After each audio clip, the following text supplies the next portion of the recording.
नमस्कार, जय महाराष्ट्र मित्रांनो. निर्धार कॉम्पिटिटिव्ह हब या यूट्यूब चॅनलमध्ये मी दिनेश गवई तुम्हा सर्वांचं हार्दिक स्वागत करत आहे. बघा, आपलं हे रसायनशास्त्राचं 4थं चॅप्टर आहे.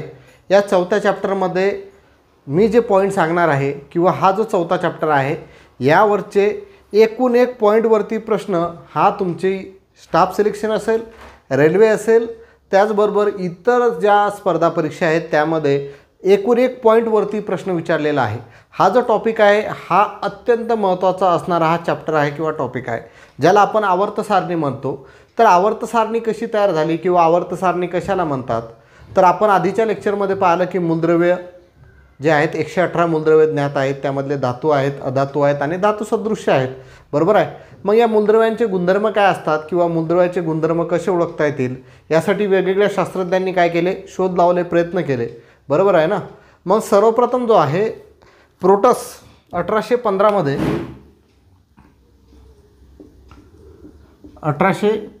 जे आहे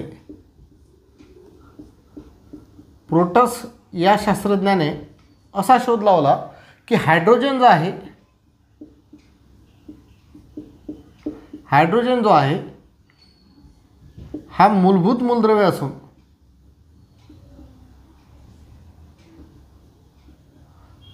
इतर बाकीचे सर्व मूलद्रव्ये जे आहेत हे हायड्रोजनपासून बनलेले आहेत. सर्वात महत्त्वाचं आहे की इसवी सन 1815 मध्ये प्रोटस या शास्त्रज्ञाने असा शोध लावला की हायड्रोजन जो आहे हा मूलभूत मूलद्रव्य आहे आणि इतर जे मूलद्रव्ये बनलेले आहेत ते हायड्रोजनपासून बनलेले आहेत. ही कन्सेप्ट क्लिअर झाली. त्यानंतर बघा, आता मी तुम्हाला सांगितलं आपल्याला आवर्त सारणी बघायची आहे. तर आवर्त सारणी कशी तयार होते, तर मूलद्रव्याच्या गुणधर्मानुसार किंवा मूलद्रव्याच्या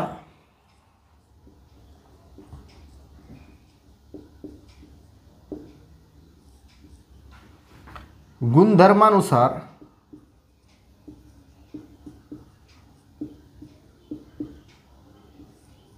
मांडणी करून तयार केलेली सारणी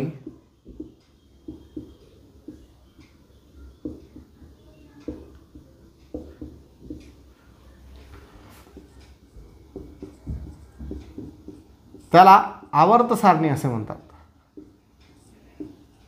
त्याला आवर्त सारणी असे म्हणतात.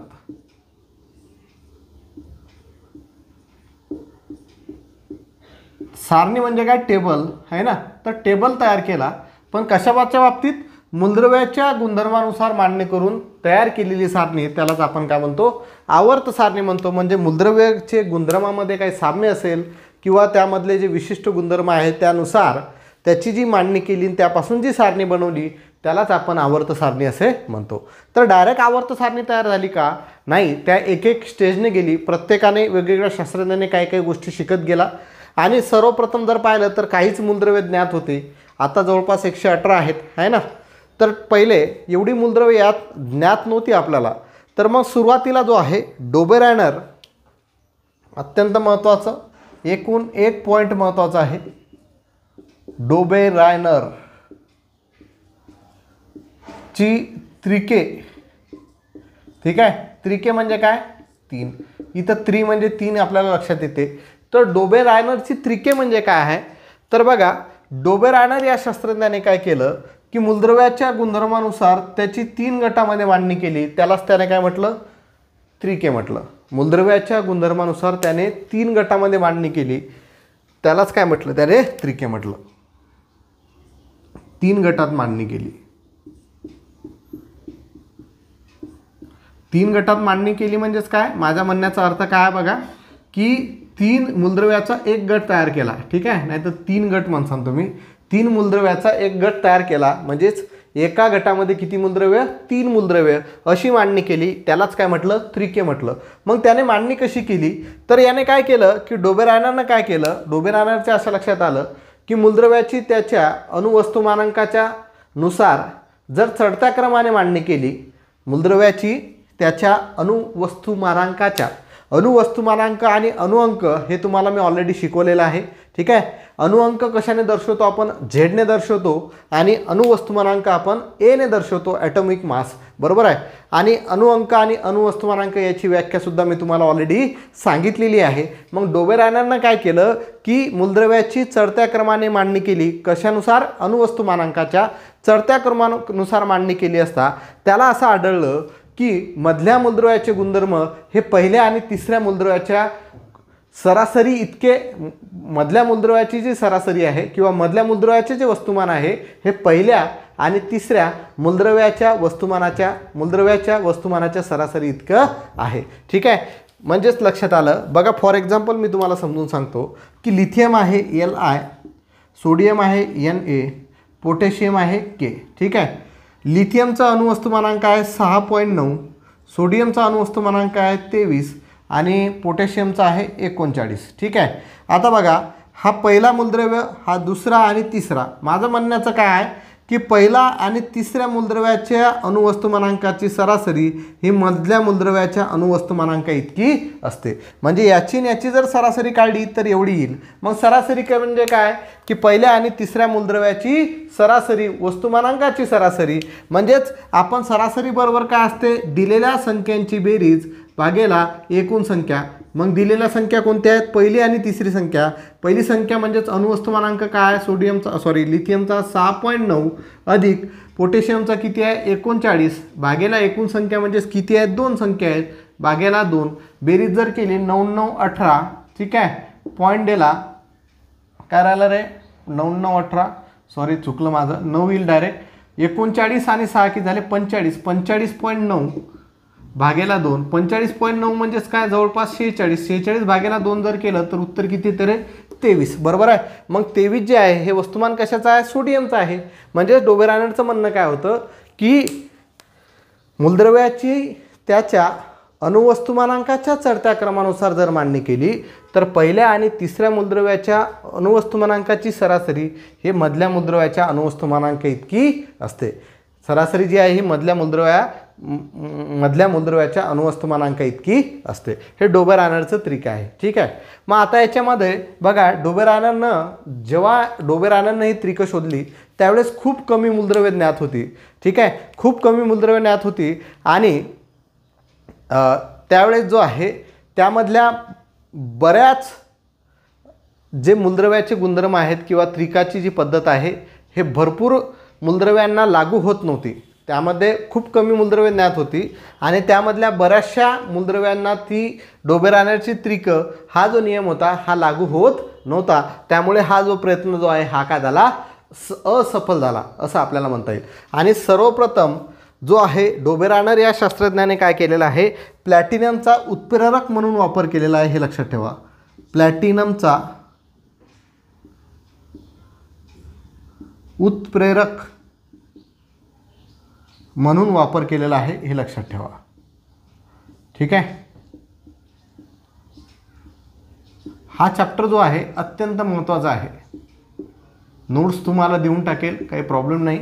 फक्त जे मी सांगत आहे ते व्यवस्थित क्लिअर करा, कारण पाठ करून जमणार नाही. हा चॅप्टर हा तुम्हाला समजणं गरजेचं आहे, कारण पिरियोडिक टेबल पाठ करण्यासाठी कोणत्या ट्रिक्स लावायच्या आहेत, कसा तो पाठ करायचा आहे, सगळं तुम्हाला याच लेक्चरमध्ये, म्हणजेच हा जो टॉपिक आहे यामध्ये तुम्हाला मी सांगणार आहे. आता हे पहिलं लेक्चर असेल, दुसऱ्या लेक्चरमध्ये आपण पिरियोडिक टेबल तुम्हाला पूर्ण एक्सप्लेन करू, तर तो कसा पाठ करायचा, काय करायचं हे सर्व तुम्हाला मी क्लिअर करून देईल.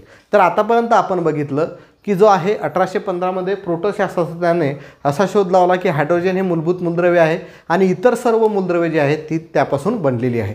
मग आता आपण आवर्त सारणी बघू राहिलो. तर आवर्त सारणी म्हणजे काय, तर मूलद्रव्याच्या गुणधर्मानुसार मांडणी करून तयार केलेली सारणी, त्यालाच काय म्हणतो आपण, आवर्त सारणी असं म्हणतो. बरोबर आहे. मग आता हे आवर्त सारणी डायरेक्ट तयार झाली का, नाही. प्रत्येक शास्त्रज्ञाने वेगवेगळे शोध लावले, त्यानंतर ते आवर्त सारणीचा शोध लागला. मग सर्वप्रथम आवर्त सारणी डोबेरायनरनं तयार केली का, आताच बघितलं, नाही. मग डोबेरायनरनं त्यामध्ये प्रयत्न केले. मग डोबेरायनरची त्रिके प्रसिद्ध आहेत. मग त्रिके म्हणजे काय की त्याने मूलद्रव्याच्या अणुवस्तुमानांकाचे तीन तीन मूलद्रव्याचे असे गट पाडले, त्या तीन तीन मूलद्रव्याचा एक गट म्हणजे तीन मूलद्रव्याचा एक गट त्यालाच काय म्हणतात, त्रिक असे म्हणतात. बरोबर आहे. तीन मूलद्रव्याचा एक गट त्यालाच काय म्हणतात, त्रिक. मग 1829 मध्ये त्याने हे त्रिक शोधली. मग त्यांचं म्हणणं काय होतं की त्यांनी काय केलं की मूलद्रव्याची त्याच्या अणुवस्तुमानांकाच्या चढत्या क्रमाने मांडणी केली असता पहिल्या आणि तिसऱ्या मूलद्रव्याची अणुवस्तुमानांकाची सरासरी ही मधल्या मूलद्रव्याच्या अणुवस्तुमानांका इतकी असते, हे त्याने शोधलं. बरोबर आहे. आणि या शास्त्रज्ञांनी सर्वप्रथम प्लॅटिनमचा जो आहे हा उत्प्रेरक म्हणून वापर केलेला आहे. आणि डोबेरायनची त्रिके ज्यावेळेस शोधली गेली त्यावेळेस मूलद्रव्ये जी आहेत ही खूप कमी ज्ञात होती आणि त्यामधल्या भरपूर मूलद्रव्यांवरती ही डोबेरायनची त्रिके जी आहेत ही त्या गुणधर्मांना लागू होत नव्हती. म्हणून हे जे आहे हे जो प्रयत्न केलेला आहे डोबेरायनने हा काय झाला, असफल प्रयत्न झालेला आहे. त्यानंतर आता न्यूलँड हा शास्त्रज्ञ आला. न्यूलँडची अष्टिके प्रसिद्ध आहेत. जसं आपण संगीतामध्ये 8 स्वर म्हणतो, सा रे ग म प ध नि सा, असे 8 स्वरानुसार त्यानेच न्यूलँडची अष्टके शोधली. तर न्यूलँडची अष्टके काय आहेत ते आपण पुढे बघणार आहोत आता. ठीक आहे.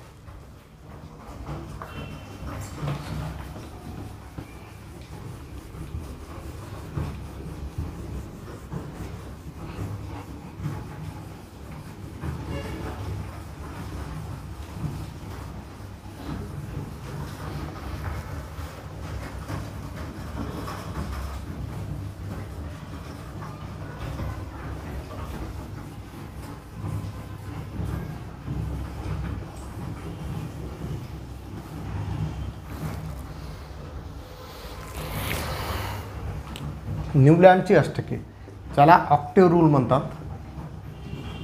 न्यूलँडची अष्टके डोबेरायन ट्राइट्स म्हणतात. ठीक आहे. न्यूलँडची अष्टके, न्यूलँड ऑक्टेव्ह रूल्स किंवा ऑक्टेव्ह रूल म्हणतात. डोबेरायनची ट्राइट्स आहेत म्हणजे त्रिका आहे. न्यूलँडची अष्टके म्हणजे काय, आता बघा सुरुवातला डोबेरायननं त्रिक काढली. त्रिकामध्ये त्यावेळेस मूलद्रव्ये जास्त ज्ञात होती. पण न्यूलँडची अष्टके न्यूलँडनं ज्यावेळेस मूलद्रव्याची त्याच्या गुणधर्मानुसार जर मांडणी केली त्यासाठी जो प्रयत्न करत होता त्यावेळेस जवळपास 56 मूलद्रव्ये ज्ञात होती. किती होती, 56 मूलद्रव्ये ज्ञात होती. ज्यावेळेस न्यूलँडने अष्टके शोधली किंवा अष्टकांचा शोध लावला किंवा त्याने जे गोष्ट मांडली त्यावेळेस 56 मूलद्रव्ये ज्ञात होती. मग न्यूलँडची अष्टके म्हणजे काय, तर न्यूलँडची अष्टके म्हणजे काय की मूलद्रव्याची त्याच्या अणुवस्तुमानांकाच्या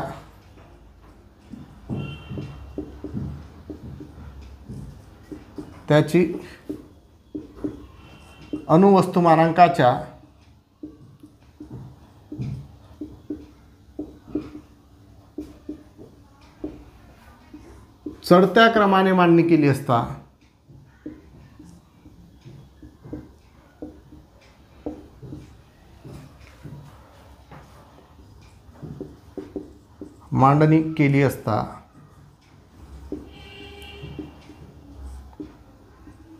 पहिल्या आणि 8व्या मूलद्रव्याचे गुणधर्म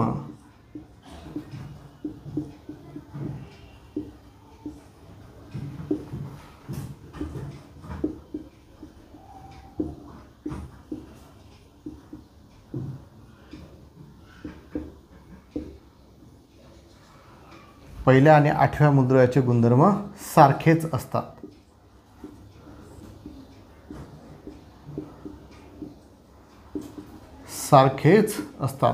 हा जो आहे न्यूलँडच्या अष्टकाचा नियम आहे किंवा न्यूलँडची अष्टक आहेत. मोस्ट इम्पॉर्टंट आहे.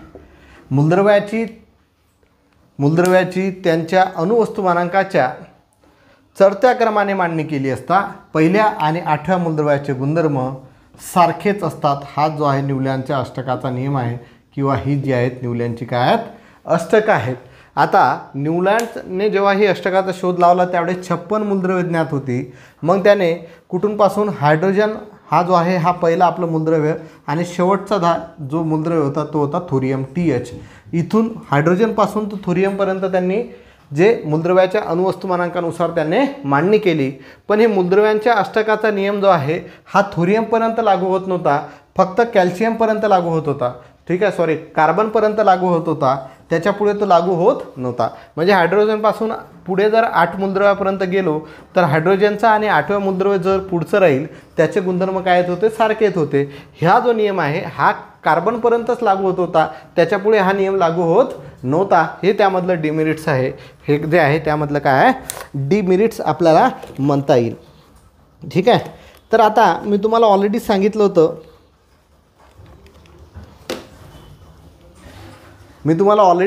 होतं की न्यूलँडची अष्टके जी आहेत ही संगीतातील स्वराप्रमाणे काम करतात. म्हणजे संगीतातील स्वर कसे असतात, आताच आपण बघितलं की सा, रे, ग, म, प, ध, नी, सा. बरोबर आहे. म्हणजे बघा पहिला, दुसरा, तिसरा, चौथा, पाचवा, सहावा, सातवा, म्हणजे 6 नंतर परत 8वा काय आला, 6च आला. तशाच पद्धतीनुसार पण इथं काय 6च्या ठिकाणी 6 येऊ राहिला. इथं हायड्रोजन आहे तर इकडे नंतर 8वं जे मूलद्रव्य ते वेगळं असेल पण त्याचे गुणधर्म काय राहतील, सारखे राहतील. म्हणून त्यांनी काय जे आहे संगीतातील स्वराप्रमाणेच याला काय दिली, पदवी दिली. संगीतातील स्वराप्रमाणेच हे काम करतात असं त्यांनी म्हटलं, किंवा काम करतात नाही तर त्याचे गुणधर्म संगीतातील स्वराप्रमाणे जसे 8 स्वर आहेत त्याप्रमाणेच आहेत. ठीक आहे. आता मी तुम्हाला सांगितलं की त्यांनी हायड्रोजनपासून तर थोरियमपर्यंत 56 मूलद्रव्य त्यावेळेस ज्ञात होती, तिथपर्यंत त्यांनी मांडणी केली. पण त्यांचा जो नियम होता हा न्यूलँडच्या अष्टकाचा नियम हा फक्त कार्बनपर्यंतच लागू होता.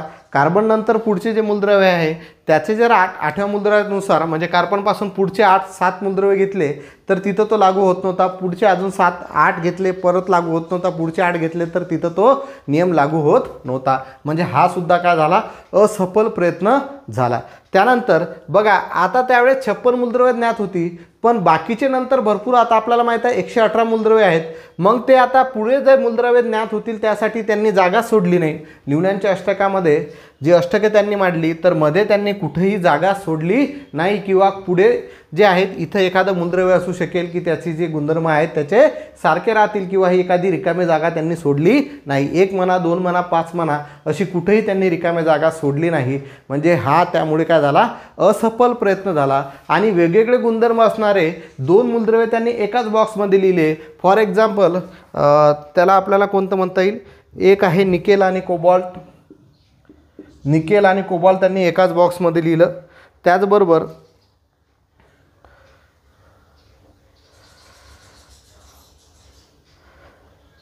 ब्रोमीन आणि क्लोरीन जे आहे हे बघा, हे वेगवेगळे गुणधर्म असणारे मूलद्रव्य जे आहेत एकाच डब्यात त्यांनी ठेवले. वेगवेगळे गुणधर्म असणारे जे आहेत एकाच डब्यात ठेवले. आणि काही जे आहेत, काहींचे जे गुणधर्म आहेत सारखे आहेत ते त्यांनी वेगळे दूर दूर ठेवले. काहींचे जे गुणधर्म आहेत ते सारखे आहेत, ज्याप्रमाणे फेरस म्हणजेच लोह आणि कोबाल्ट जो आहे यांचे गुणधर्म सारखेच असतात. पण त्यांनी हे जे आहेत, हा जो टेबल त्यांनी बनवला त्यामध्ये हे त्यांनी दूर दूर ठेवले. म्हणजे यामधले 3 डिमेरिट्स मी तुम्हाला सांगतो की 3 डिमेरिट्स कुठले आहेत की फक्त कार्बनपर्यंतच न्यूलँडच्या अष्टकाचा नियम लागत होता. त्यांना हायड्रोजनपासून तो थोरियमपर्यंत मांडणी केली 56 मूलद्रव्यांची. मध्ये त्यांनी जागा सोडली नाही, हा एक पहिला पॉईंट. दुसरा जो आहे कार्बनपर्यंतच तो जो आहे तो नियम लागू होत होता, पुढे तो न्यूलँडच्या अष्टकाचा नियम लागू होत नव्हता. तिसरा पॉईंट जे आहे, सारखे गुणधर्म असणारे जे 2 मूलद्रव्य आहेत ते दूर दूर ठेवले आणि वेगवेगळे गुणधर्म असणारे जे मूलद्रव्य आहेत ते एकाच बॉक्समध्ये किंवा एका गणामध्ये त्यांनी ठेवले. ठीक आहे, जवळजवळ ठेवले असं म्हणता येईल. जसं निकेल आणि कोबाल्ट जो आहे, निकेल आणि क्रोमियम असेल, काहीतरी चुकलं माझं, निकेल आणि कोबाल्ट आहे आणि ब्रोमीन आणि क्लोरीन आहे, बरोबर आहे. आणि फेरस आणि कोबाल्ट आहे, बरोबर आहे. निकेल आणि कोबाल्ट आहे आणि ब्रोमीन आणि क्लोरीन आहे. हे जे आहेत हे यांचे गुणधर्म वेगवेगळे आहेत तरीसुद्धा त्यांनी काय केले, जवळजवळ ठेवले. आणि फेरस आणि कोबाल्ट यांचे गुणधर्म सारखे असून सुद्धा यांनी काय ठेवले, दूर दूर ठेवले. असे 4 प्रकारचे जे डिमेरिट्स आहेत, म्हणजे त्या म्हणतील त्याला असफल होण्यासाठी या 4 प्रकारच्या गोष्टी त्याला कारणीभूत ठेवल्या. म्हणजे न्यूलँडची अष्टकंसुद्धा आपल्या कामात आली नाही, कारण 56च मूलद्रव्य त्यावेळेस ज्ञात होती आणि त्यांनी फक्त 56 मूलद्रव्यांचाच विचार करून पुढची दूरदृष्टी त्यांनी ठेवली नाही की पुढेसुद्धा नवीन मूलद्रव्य यांचा शोध लागू शकतो किंवा ते ज्ञात होऊ शकतात, असं त्यांनी त्यासाठी जागाच सोडली नाही. ठीक आहे. तर हा न्यूलँडच्या अष्टकाचा नियम जो आहे हा सुद्धा काय असफल प्रयत्न झाला. तर सर्वप्रथम जे आवर्त सारणी शोधली, ते मेंडेलिव या शास्त्रज्ञाने शोधली. ठीक आहे. त्यानंतर आधुनिक आवर्त सारणी जी आहे, जे आपल्याला पेपरमध्ये विचारतात, सर्वच पॉईंट याचे पेपरमध्ये विचारले जातात. चॅप्टर सुरू झालं तर शेवटपर्यंत एकूण एक पॉईंट जो आहे या चॅप्टरवरचा अत्यंत महत्त्वाचा आहे. त्यामुळे हे चॅप्टर खूप महत्त्वाचं आहे आणि पेपरच्या दृष्टिकोनातून सर्वात जास्त वेटेज असणारं हे केमिस्ट्रीचं चॅप्टर आहे. हे चॅप्टर आलं म्हणजे तुमचं अर्ध्यापेक्षा 75% हे 4 चॅप्टर तुमचे संपले म्हणजे 75% तुमचं केमिस्ट्री संपलं समजून घ्या. बाकी जे पुढचे चॅप्टर आहेत एकदम इझी जे आहेत, त्यामध्ये केमिकल रिॲक्शन वगैरे थोडंसं एक चॅप्टर थोडंसं हे राहील आणि बाकीचे चॅप्टर आहेत एकदम सोपे आहेत. ठीक आहे. तर हे चॅप्टर अत्यंत व्यवस्थित क्लिअर करायचं आहे. ठीक आहे. तर न्यूलँडची अष्टकं समजली. तर न्यूलँडनं काय केलं की मूलद्रव्याची त्याच्या अणुवस्तुमानांकाच्या चढत्या क्रमाने मांडणी केली. तेव्हा त्याला असं लक्षात आलं की पहिल्या आणि 8व्या मूलद्रव्याचे गुणधर्म हे सारखे असतात. बरोबर आहे. आणि न्यूलँडने जेव्हा अष्टके शोधली त्यावेळेस 56च मूलद्रव्ये ज्ञात होती. म्हणून त्यांनी हायड्रोजनपासून तो थोरियमपर्यंत, थोरियम हा 56वा मूलद्रव्य आणि हायड्रोजन हा पहिलं मूलद्रव्य, इथपर्यंत त्याने मांडणी केली. तर त्या नियमामध्ये असं लक्षात आलं की त्यांचे जे नियम आहे, हा न्यूलँडच्या अष्टकाचा नियम हा कार्बनपर्यंतच लागू होतो, थोरियमपर्यंत लागू होत नाही आहे. आणि पुढे काही मूलद्रव्ये ज्ञात होतील त्यासाठी त्यांनी जागाच सोडली नाही. दुसरं जे आहे, वेगवेगळे गुणधर्म असणारे मूलद्रव्य जवळजवळ घेतले आणि समान गुणधर्म असणारे मूलद्रव्य जे आहेत त्यांनी दूर दूर ठेवले. म्हणजे हा जो प्रयत्न आहे तो सुद्धा असफल झाला. आता आपल्याला पुढे जायचं आहे मेंडेलिवची आवर्त सारणी. ठीक आहे.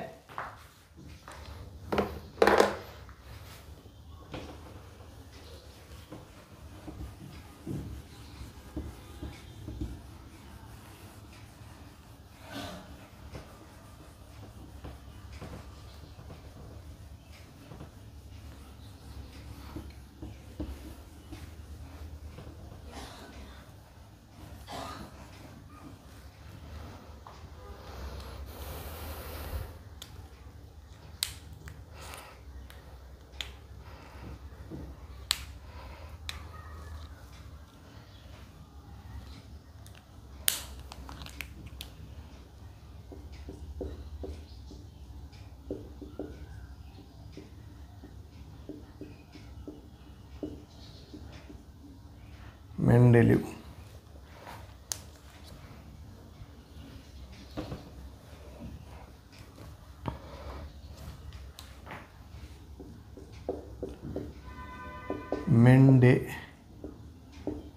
मेंडेलिवची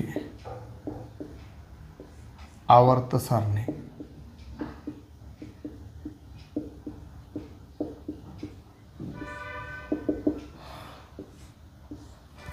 मेंडेलिवची आवर्त सारणी. ठीक आहे. मेंडेलिवची आवर्त सारणी अत्यंत महत्त्वाचा असणारं हे जे आहे हा पॉईंट आहे. तर मेंडेलिव या शास्त्रज्ञाने सर्वप्रथम जो आहे आवर्त सारणीचा पाया जो आहे, आवर्त सारणीचा पाया जर कोणी रचला असेल तर मेंडेलिव या शास्त्रज्ञाने रचलेला आहे. कोणी? मेंडेलिव या शास्त्रज्ञाने रचलेला आहे. सर्वात महत्त्वाचं म्हणजे पहिला पॉईंट, यांनी सुद्धा जी मूलद्रव्याची जी मांडणी केली आहे मूलद्रव्याच्या अणुवस्तुमानांकाच्या चढत्या क्रमाने केली. अणुवस्तुमानांकाच्या चढत्या क्रमाने यांनी मांडणी केलेली आहे. चढत्या क्रमाने यांनी मांडणी केली. ठीक आहे.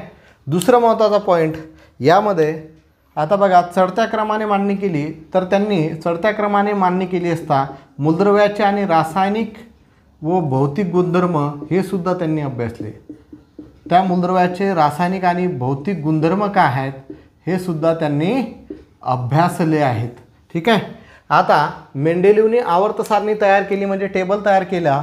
तर त्यांनी आडव्या रेषा जे आहेत त्यांना आवर्तन असं म्हटलं आणि उभ्या रेषा ज्या आहेत त्यांनी गण असं म्हटलं. ठीक आहे. आडव्या रेषा ज्या आहेत त्यांना त्यांनी आवर्त म्हटलं आणि उभ्या रेषा ज्या आहेत त्यांना गण असं म्हटलं. आवर्तनांना आपण म्हणतो पिरियड्स इंग्लिशमध्ये आणि गणाला म्हणतो आपण काय नाव त्याचं? ग्रुप्स. ठीक आहे. तर अशा पद्धतीनुसार त्यांनी मांडणी केली. आता बघा, यामध्ये लक्षात येईल की मेंडेलिव्हची आवर्त सारणी जी आहे ही अत्यंत महत्त्वाची आहे, कारण सर्वप्रथम या शास्त्रज्ञाने जी आवर्त सारणी तयार केली, म्हणजे आवर्त सारणीचा पाया जो आहे मेंडेलिव्ह या शास्त्रज्ञाने रचला. अणुवस्तुमानांकाच्या चढत्या क्रमाने त्यांनी मांडणी केली.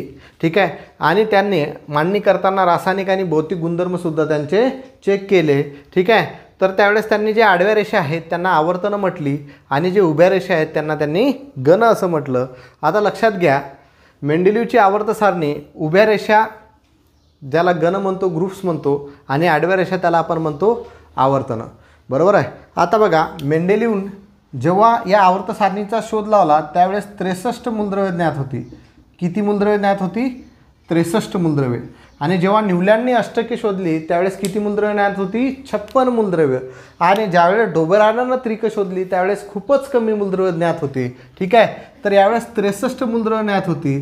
ठीक आहे. तर या 63 मूलद्रव्यांची त्यांनी कशी मांडणी केली? अणुवस्तुमानांकाच्या चढत्या क्रमाने त्यांनी मांडणी केली. बरोबर आहे. आता बघा, त्यांनी काय केलं, आवर्तनं लिहिताना आता आडव्या रेषा म्हणजे आवर्तनं आहेत, अशी त्यांनी 7 आवर्तनं म्हणजे 7 आडव्या रेषा आणि उभ्या रेषा जे आहेत हे किती? 8 ग्रुप्स तयार केले. 7 आवर्तनं आणि 8 ग्रुप्स. लक्षात ठेवा, मेंडेलिव्हच्या आवर्त सारणीमध्ये जे आवर्तनं होती ते किती होती? 7. आणि जी गण होती ते किती होती? 8. आहे की नाही? आवर्तनांना त्यांनी जी नावं दिली, जे क्रमांक दिले, आता बघा, आवर्तनांना 1 पासून ते 7 पर्यंत असेल नंबरमध्ये क्रमांक दिले आणि गणांना रोमन लिपीमध्ये 1, 2 ते अप टू 8 पर्यंत, म्हणजे 8 कसा तयार होईल आपला? VIII. बरोबर आहे. तर अशा पद्धतीनुसार त्यांनी उभ्या रेषांना, गणांना रोमन लिपीमध्ये नावं दिले. आता थोडासा आपण हा टेबल बघून घेऊ. ठीक आहे.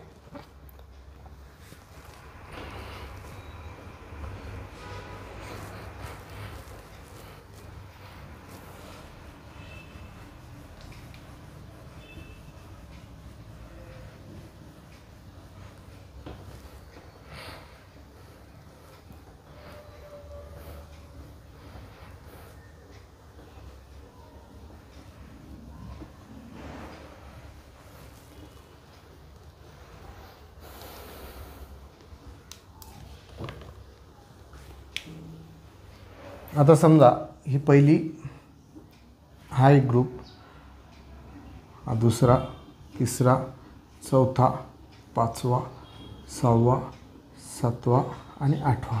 बरोबर आहे.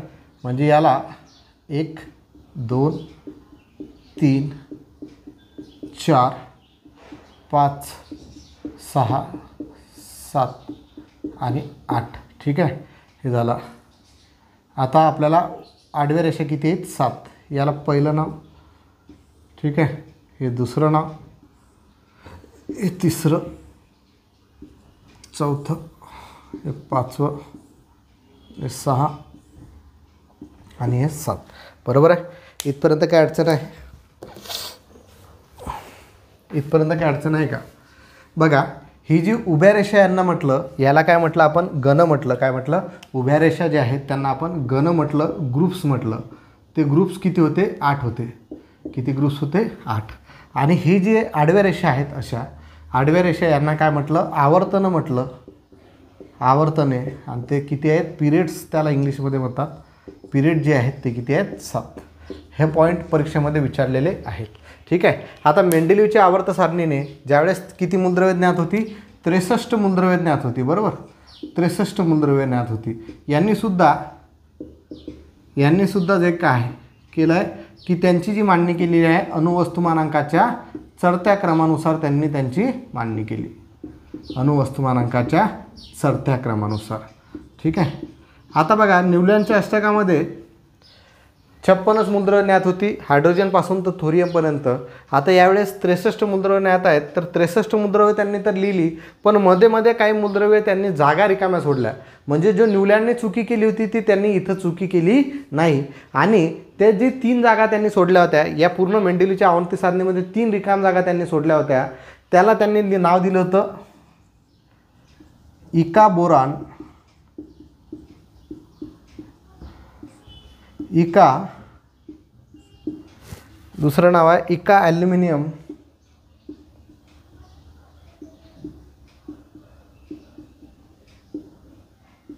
आणि तिसरं नाव आहे इका सिलिकॉन.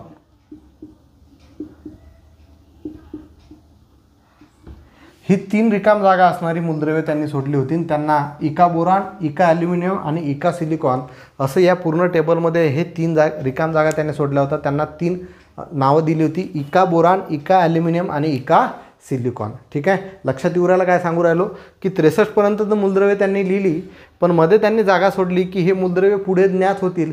त्यावेळेस त्यांना त्यांची नावं माहीत नव्हती, तर त्यांनी इका बोरान, इका ॲल्युमिनियम आणि इका सिलिकॉन असं त्यांना नाव दिलं. आणि पुढे त्यांचा शोध लावल्यानंतर इका बोरानला स्कॅन्डियम असं म्हटलं. जो आताचा स्कॅन्डियम आहे हा मूलद्रव्य शोधण्यात आलं. त्याच्यानंतर याला गॅलियम असं नाव दिलं. हाताचा जो आहे तो काय आहे, गॅलियम आहे. आणि हा जर्मेनियम आहे. असे हे 3 मूलद्रव्ये पुढे ज्ञात झाली. जो इका बोरान त्यांनी म्हटलं होतं त्याला काय म्हटलं त्याने, स्कॅन्डियम हे जे आहे आता तो स्कॅन्डियम म्हणून ओळखला जातो. पहिले त्याने जो रिकाम जागा सोडला होता इका ॲल्युमिनियम म्हटलं होतं त्याला गॅलियम म्हटलं जाते.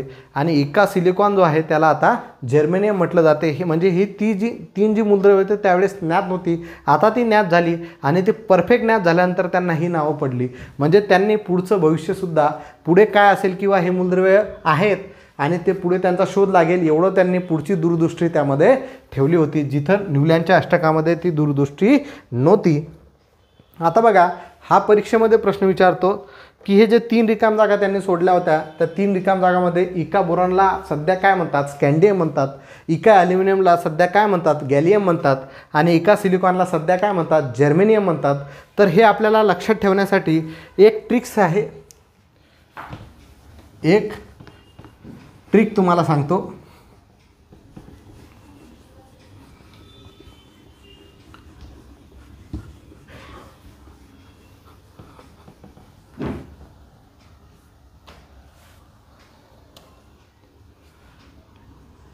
एक बोका आला गेला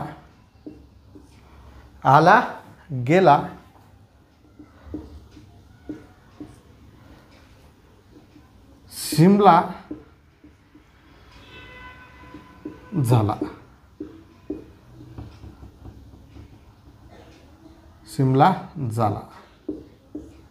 ठीक आहे, एक बोका आला गेला शिमला झाला. शिमला म्हटलं मी, शिमला झाला. आता बघा, इक हे प्रत्येक इकच्यात आहे. बो म्हणजे काय रे, बोरॉन. ठीक आहे, आणि हा जो काय आहे याला म्हटलं स्कॅन्डियम. ठीक आहे, स्कॅन्डियम. आ पहिले इक लागेल, आ म्हणजे ॲल्युमिनियम,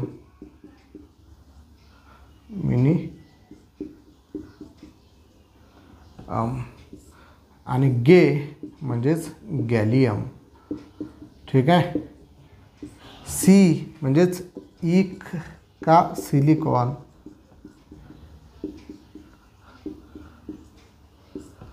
जा म्हणजे काय, जर्मेनियम. ही ट्रिक्स लक्षात ठेवायची आहे.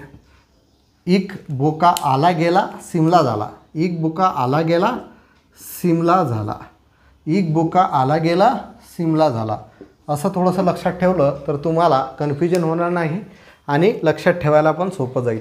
जी 3 रिकाम जागा त्यांनी सोडल्या होत्या त्यांनी अनुक्रमे इका बोरॉन, इका सिलिकॉन आणि इका ॲल्युमिनियम आणि इका सिलिकॉन नाव दिले होते. इका बोरॉनला स्कॅन्डियम, इका ॲल्युमिनियमला गॅलियम आणि इका सिलिकॉनला जर्मेनियम हे आता सध्याचे नावं आहेत असं आता म्हणलं जाते किंवा आता ते शोधली गेलेली आहेत. ठीक आहे, तर अशा पद्धतीनुसार मेंडेलिव्हने सर्वप्रथम जो आहे आवर्त सारणीचा पाया रचला. ठीक आहे, त्यांनी आणि त्यांचा जो मेंडेलिव्हच्या आवर्त सारणीचा नियम आहे तर तो नियम काय आहे हा सुद्धा तुम्हाला विचारला जातो. तर मेंडेलिव्हच्या आवर्त सारणीचा नियम आहे की मूलद्रव्याचे रासायनिक व भौतिक गुणधर्म हे त्याच्या अणुवस्तुमानांकाचे आवृत्तीफल असतात. आवृत्ती फल असतात. हा जो आहे मेंडेलीवच्या आवर्त सारणीचा नियम आहे. हा नियमसुद्धा लक्षात ठेवायचा आहे. मूलद्रव्याचे भौतिक आणि रासायनिक गुणधर्म जे आहेत हे त्याच्या अणुवस्तुमानांकाचे काय असतात, आवृत्ती फल असतात. हा जो आहे हा मेंडेलीवच्या आवर्त सारणीचा नियम आहे. हे सुद्धा आपण लक्षात ठेवायचं आहे. ठीक आहे. तर या मेंडेलीवच्या आवर्त सारणीमध्ये काही दोषसुद्धा पाहिले गेले, तर ते दोष कुठले आहेत ते आपण पुढे बघणार आहोत. तर मेंडेलीवच्या आवर्त सारणीमध्ये काही डिमेरिट्स किंवा काही दोष पाहिले गेले ते आपण पुढे बघणार आहोत. आणि ते दोषला पूर्ण करून पुढे सर्वात महत्त्वाचं म्हणजे ही जी आधुनिक आवर्त सारणी तयार केली ती सर्वात परफेक्ट आहे. तर ती कशी तयार झाली ते आपण नेक्स्ट लेक्चरला बघू. आणि ती कशी लक्षात ठेवायची, जे मॉडर्न पिरियडिक टेबल किंवा आधुनिक आवर्त सारणी आहे ते कशा पद्धतीनुसार त्याचे ट्रिक्स कशा लक्षात ठेवायचे आपण लक्षात ठेवणार आहोत. त्या ट्रिक्सनुसार बघणार आहोत. तर यामध्ये मेंडेलीवच्या आवर्त सारणीमधलं म्हणजेच परत यांनी मूलद्रव्याच्या अणुवस्तुमानांकानुसार चढत्या क्रमाने मांडणी केली. आणि सर्वप्रथम आवर्त सारणीचा पाया जो आहे मेंडेलीव या शास्त्रज्ञाने रचला होता. त्याचबरोबर पुढे जर पाहायचं गेलं तर त्याने भौतिक आणि रासायनिक गुणधर्मसुद्धा जे आहेत हे मूलद्रव्याचे त्यांनी अभ्यासले. त्यांनी आडव्या रेषा यांना आवर्तनं म्हटली, उभ्या रेषा त्यांना गण म्हटली. गण हे 8 आहेत आणि आवर्तने जी आहेत त्यांच्या ह्याच्यात किती आहेत, 7 आहेत. त्यांच्या वेळेस 63 मूलद्रव्ये ज्ञात होती, बरोबर आहे. तेव्हा त्यांनी 63 मूलद्रव्यांचा बरोबर अभ्यास करून ती बरोबर त्यांच्या ठिकाणी टाकली. आणि मध्ये जे मूलद्रव्ये ज्ञात नव्हती त्यांना त्यांनी काय रिकाम जागा सोडून दिला आणि त्यांना अनुक्रमे नावं दिली इका बोरॉन, इका ॲल्युमिनियम आणि इका सिलिकॉन. इका बोरॉनला आता आपण स्कँडियम म्हणतो, इका ॲल्युमिनियमला आता आपण काय म्हणतो, गॅलियम म्हणतो आणि इका सिलिकॉनला आता आपण जर्मेनियम म्हणतो. हे सुद्धा आपण ट्रिक्सनुसार लक्षात ठेवली.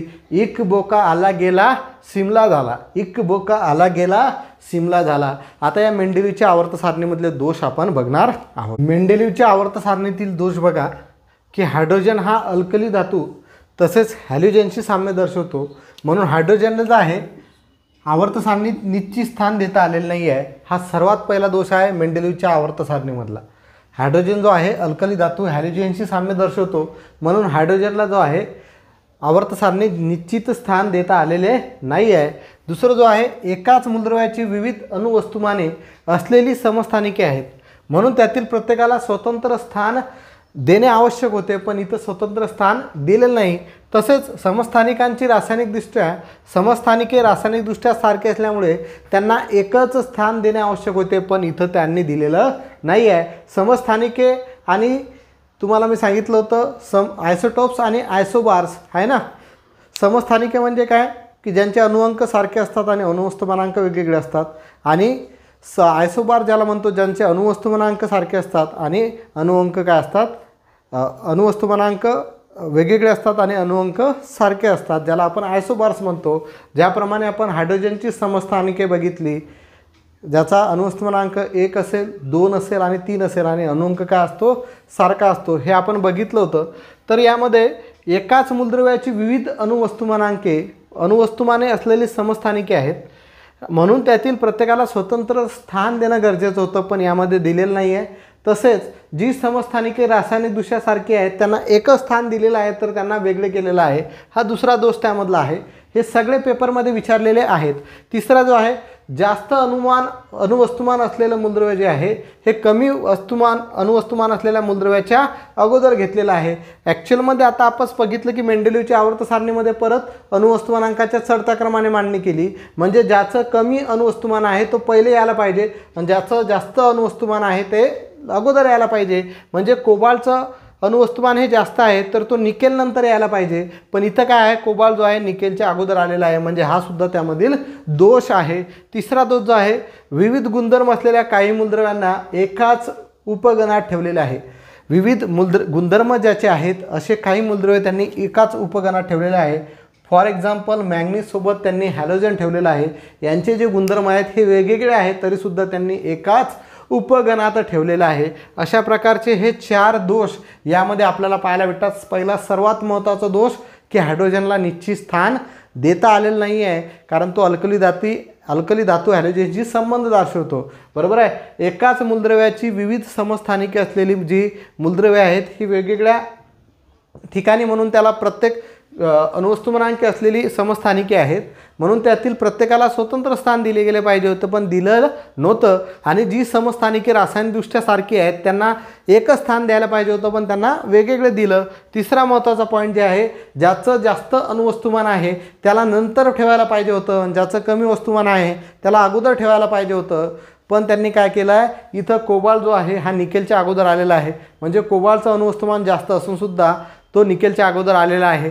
मग निकेल कोबाल्टच्या अगोदर पाहिजे होता, पण इथं त्यांनी अगोदर घेतलेला आहे, म्हणजे हा सुद्धा त्यामधला दोष आहे. कारण त्यांची जी मांडणी केलेली आहे मूलद्रव्यांची, ही मूलद्रव्याच्या अणुवस्तुमानांकाच्या चढत्या क्रमाने केलेली आहे. मग खालूनपासून वर गेलं पाहिजे, पण काही ठिकाणी तो जास्त अनुमान असलेलं मूलद्रव्य जे आहे अगोदर घेण्यात आलेलं आहे. आणि सर्वात चौथा पॉईंट आहे की विविध गुणधर्म असलेल्या काही मूलद्रव्यांना एकाच उपगणात ठेवलेला आहे. फॉर एक्झाम्पल मॅंगनीजसोबत जो आहे हॅलोजन ठेवलेला आहे. हे मेंडेलिव्हच्या आवर्त सारणीमधले दोष होते. त्यानंतर आधुनिक आवर्त सारणीचा शोध लावला या मेंडेलिव्हचे जे विद्यार्थी होते त्यांनीच हा शोध लावलेला आहे. तर आधुनिक आवर्त सारणीचा शोध कोणी लावला याचं उत्तर तुम्हाला कमेंट बॉक्समध्ये सांगायचं आहे. आणि आधुनिक आवर्त सारणी हे पेपरच्या दृष्टिकोनातून खूप खूप खूप महत्त्वाची आहे. मोस्ट इम्पॉर्टंट अशी आधुनिक आवर्त सारणी आहे. आणि तुम्हाला आधीच सांगितलं, हा जो आवर्त सारणी हा टॉपिक्स आहे, हा चॅप्टर जे आहे हे पेपरच्या दृष्टिकोनातून कुठलीही स्पर्धा परीक्षा असू द्या, या भारतामधली जी पण स्पर्धा परीक्षा आहे त्यामध्ये हा सर्वात जास्त वेटेज असणारा रसायनशास्त्राचा चॅप्टर आहे. हा चॅप्टर तुम्हाला आला म्हणजे तुमचे 3 ते 4 प्रश्न एकदम फिक्स होतात असं लक्षात घ्या. कारण या चॅप्टरचा व्यवस्थित अभ्यास कोणी करत नाही. कारण त्याचे दोष जे आहेत हे दोष कोणी लक्षात ठेवत नाही. त्याच्या ज्या कन्सेप्ट आहेत, कोणते नियम काय आहेत, कोण त्रिक शोधली, त्रिकामध्ये काय होतं, अष्टकं कोण शोधली, अष्टकामध्ये काय होतं, त्याचे दोष काय होते, कोणी उत्प्रेरकाचा वापर केला प्लॅटिनियम म्हणून, त्याचबरोबर त्यावेळेस किती मूलद्रव्य ज्ञात होती, त्यानंतर सारणी सर्वप्रथम कोणी शोधली, त्यामध्ये त्यांनी काय काय अभ्यास केला, कशाप्रमाणे मांडणी केली, भौतिक आणि रासायनिक गुणधर्म काय होते, मेंडेलिव्हच्या आवर्त सारणीचा नियम काय होता, हे सगळ्या गोष्टी त्याचे दोषसुद्धा पेपरला एकूण एक पॉईंट विचारला जातो. त्यामुळे हा पॉईंट जो आहे, हा चॅप्टर जो आहे अत्यंत महत्त्वाचा ठरतो. आणि यापुढे आपण जी आधुनिक आवर्त सारणी शोधणार आहोत, जे बघणार आहोत, त्या आधुनिक आवर्त सारणीमधलं एकूण एक उपगण असेल, गण असेल, आवर्तन असेल, एकूण एक मूलद्रव्य आपण ट्रिक्सनुसार पहिल्या गणामध्ये जेवढे मूलद्रव्य आहेत ते कसे पाठ करायचे, कसे लक्षात ठेवायचे, एकदम जबरदस्त ट्रिक्स आहे, त्या ट्रिक्सनुसार लक्षात ठेवणार आहोत. तर दुसरं लेक्चरसुद्धा पाहायला विसरायचं नाही आहे. हे आपलं आवर्त सारणीमधला भाग पहिला होता. उद्या आपला भाग दुसरा राहील आणि जवळपास भाग दुसऱ्यामध्ये हा चॅप्टर आपण संपवण्याचा प्रयत्न करणार आहोत. ठीक आहे, नाही संपला तर भाग तिसरासुद्धा त्याचा येऊ शकतो. हा अत्यंत महत्त्वाचा चॅप्टर आहे. परत तुम्हाला सांगतो, एकच तुम्हाला प्रश्न सांगितला आहे की आधुनिक आवर्त सारणीचा शोध कोणी लावला, याचं उत्तर तुम्हाला कमेंट बॉक्समध्ये द्यायचं आहे. तर आजच्या लेक्चरमध्ये इथंच थांबतो. धन्यवाद. जय महाराष्ट्र.